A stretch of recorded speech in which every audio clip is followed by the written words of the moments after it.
And so we look at creation. I did some study this week on those words and kind of how we've been created. And they said this: engineers understand how to design, especially how to design strong yet light beams. And the way they do that is this. They make sure, because their work is trying to make these beams that are really strong, but also really light. So what they do is they put the stronger material on the outside where it needs to be strong. They put it especially where there's going to be a cross-section to make sure that there's no bending and no turning. That an engineer mind realizes that we want to create things that are both strong but also light. And so in order to do that, the outside is going to be strong and sturdy, and the inside is going to have the lighter materials. Way before we were figuring out how to do that, God created us. And He said, here's how your bone structure is going to be laid out the very same way. Your bones are both strong and relatively light.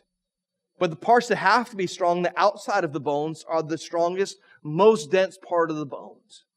Whereas the inside is what holds the blood cells. It's the lighter, less dense portion of our bones, because we realize, especially at those joints, those things need to be sturdy. They need to be strong.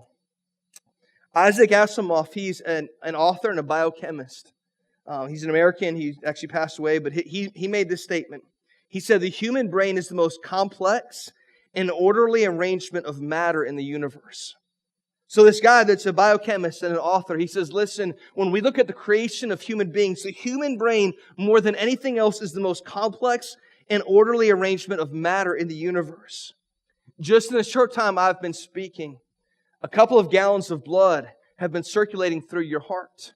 And the thing is, the blood vessels that go through our heart and that run through our body are not simple like thin tubes that run through, but there's actually a slight twist in them. It's almost a helix effect.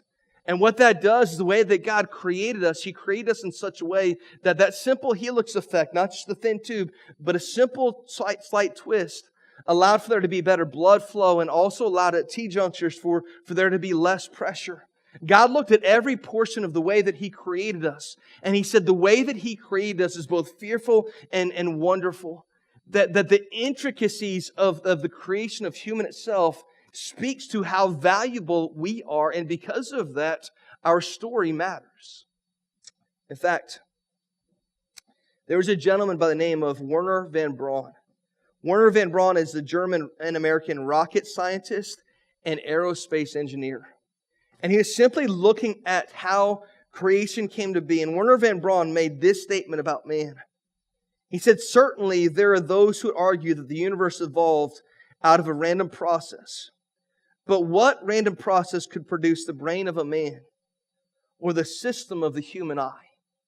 And this guy is a guy, he's a brilliant guy. He's German and American. He's a rocket scientist. He's an aerospace engineer. And he says, listen, when we look at creation, there's something so beautiful and so complex about creation that I know some people think it just happened by chance.